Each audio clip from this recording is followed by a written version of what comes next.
these last few weeks. First, we saw an old picture of my mom when she was little, and I hope a bunch of you dug through your old stuff too. Then, we got to talk to a friend who loves God in Puerto Rico. Do you want to see something else I found? It's a tool belt. When I asked my dad where it came from, he told me about a really bad storm that happened in Louisiana before I was born. There was so much water from the rain that it flooded and filled up people's houses. It was a really hard time for everyone. The water ruined things they loved and needed, so my dad and some friends went to help them rebuild their houses. Louisiana is far away from New York. I bet that was a long road trip. They worked for days and days. I asked my dad why he worked for so long and traveled so far to help. He told me that we help each other when we experience God's love.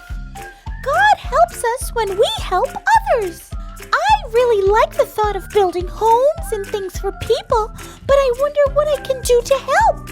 What type of work I can do for God. Maybe today's Bible story might help. It's time for our Bible story. Our story today comes from the book of Acts, chapter 1. But this book isn't about an axe, it's about actions, the things that we do. This book tells the story of the works of Jesus' followers who started the church, guided by the Holy Spirit. Our story for today finds those very followers facing a tough question. Do you know what Jesus' band of followers were called? They were called disciples. There were 12 of them, and each of them had an important role. Sadly, one of them, named Judas, made some bad decisions that led to Jesus being captured. His actions caused him to give up his role as one of the 12 disciples.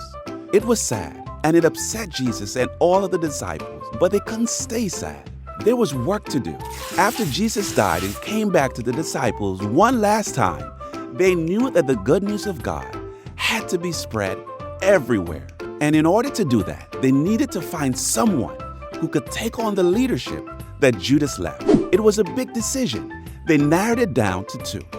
Justus and Matthias. The truth was, the decision was too big for them to make, so they went to the Holy Spirit in prayer, believing that that would lead them to the right person. After praying, they cast lots. Casting lots was basically like rolling dice, but they weren't depending on casting lots to tell them what to do. They were depending on the Holy Spirit to make a call. And in fact, that's exactly what the Holy Spirit did. Matthias was chosen to take Judas's spot. Just like Jesus' disciples, we all have work to do for God, like telling others about God's love and what Jesus did for them. But we can trust the Holy Spirit to help us with the work and any tough decisions we need to make. The disciples did that, and so can we, because the Holy Spirit helps us do God's work.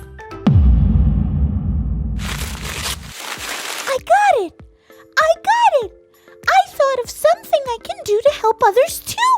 My dad reminded me of a place where I can pack lunches for other kids who don't always have all the food that they need. We're going to go together this week. The kids who get the meals go to school where I go to school, and they get to take the food home. It will help them take care of themselves when there isn't enough. I can definitely help others by putting the meals together and praying for their situations. They are kids just like me.